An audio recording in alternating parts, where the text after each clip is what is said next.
Hi all. Today we are in the book of Nahum, starting in chapter 1. An oracle concerning Nineveh. The book of the vision of Nahum of Elkosh. The Lord is a jealous and avenging God. The Lord is avenging and wrathful. The Lord takes vengeance on his adversaries and keeps wrath for his enemies.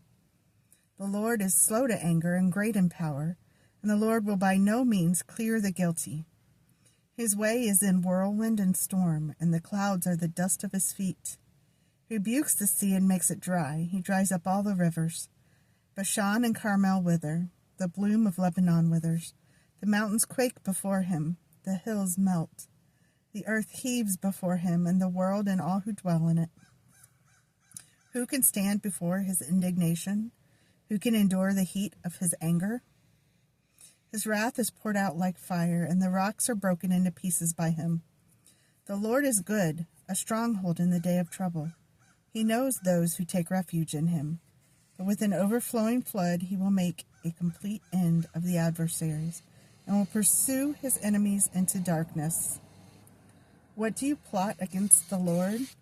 He will make a complete end. Trouble will not rise up a second time. For they are like entangled thorns, like drunkards as they drink. They are consumed like stubble fully dried. From you came one who plotted evil against the Lord, a worthless counselor. Thus says the Lord, though they are at full strength and many, they will be cut down and pass away. Though I have afflicted you, I will afflict you no more. And now I will break his yoke from off of you, and will burst your bonds apart. The Lord has given commandment about you. No more shall your name be perpetuated. From the house of your gods I will cut off the carved image and the metal image. I will make your grave, for you are vile. Behold, upon the mountains the feet of him who brings good news, who publishes peace. Keep your feet, O Judah, fulfill your vows. For never again shall the worthless pass through you. He is utterly cut off. 2. The scatterer has come up against you. Man the ramparts, watch the road. Dress for battle, collect all your strength. For the Lord is restoring the majesty of Jacob as the majesty of Israel. For plunderers have plundered them and ruined their branches. The shield of his mighty men is red. His soldiers are clothed in scarlet. The chariots come with flashing metal on the day he musters them. The cypress spears are brandished. The chariots race madly through the streets. They rush to and fro through the squares. They gleam like torches. They dart like lightning.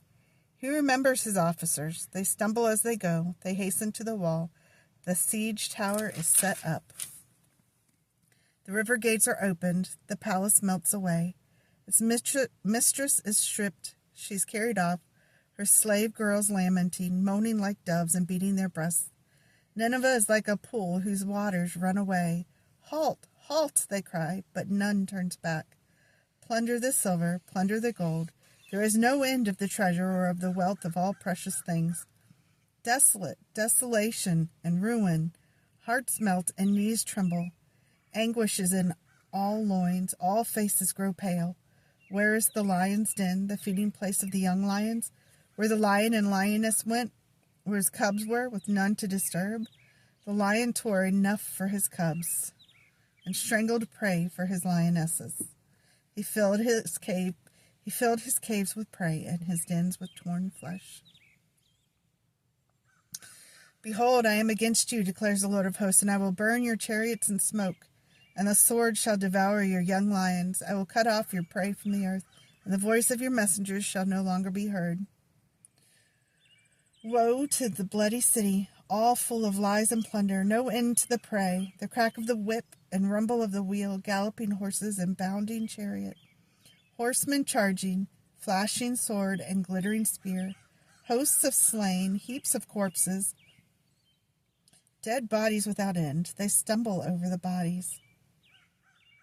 And all for the countless whorings of a prostitute, graceful and of deadly charms, who betrays nations with her whoring and peoples with her charms.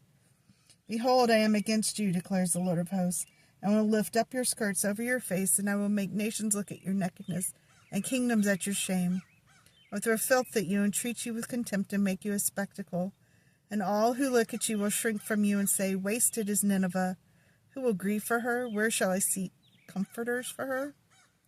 Are you better than Thebes, that sat by the Nile, with water around her, her rampart a sea, and water her wall? Cush was her strength, Egypt too, and that without limit. Put and the Libyans were her helpers. Yet she became an exile. She went into captivity. Her infants were dashed in pieces at the head of every street. For her honored men lots were cast, and all her great men were bound in chains. You also will be drunken. You will go into hiding. You will seek a refuge from the enemy. All your fortresses are like fig trees with the first ripe figs. If shaken, they fall in the mouth of the eater. Behold, your troops are women in your midst. The gates of your land are wide open to your enemies. Fire has devoured your bars. Draw water for the siege. Strengthen your forts. Go into the clay. Tread the mortar. Take hold of the brick mold. There will the fire devour you. The sword will cut you off.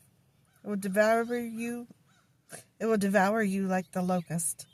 Multiply yourselves like the locust. Multiply like the grasshopper. You increased your merchants more than the stars of the heavens. The locust spread its wings and flies away. Your princes are like grasshoppers, your scribes like clouds of locusts, settling on the fences in a day of cold. When the sun rises, they fly away. No one knows where they are. Your shepherds are asleep, O king of Assyria. Your nobles slumber. Your people are scattered on the mountains with none to gather them. There is no easing your hurt. Your wound is grievous. All who hear the news about you clap their hands over you. For upon whom has not come your unceasing evil?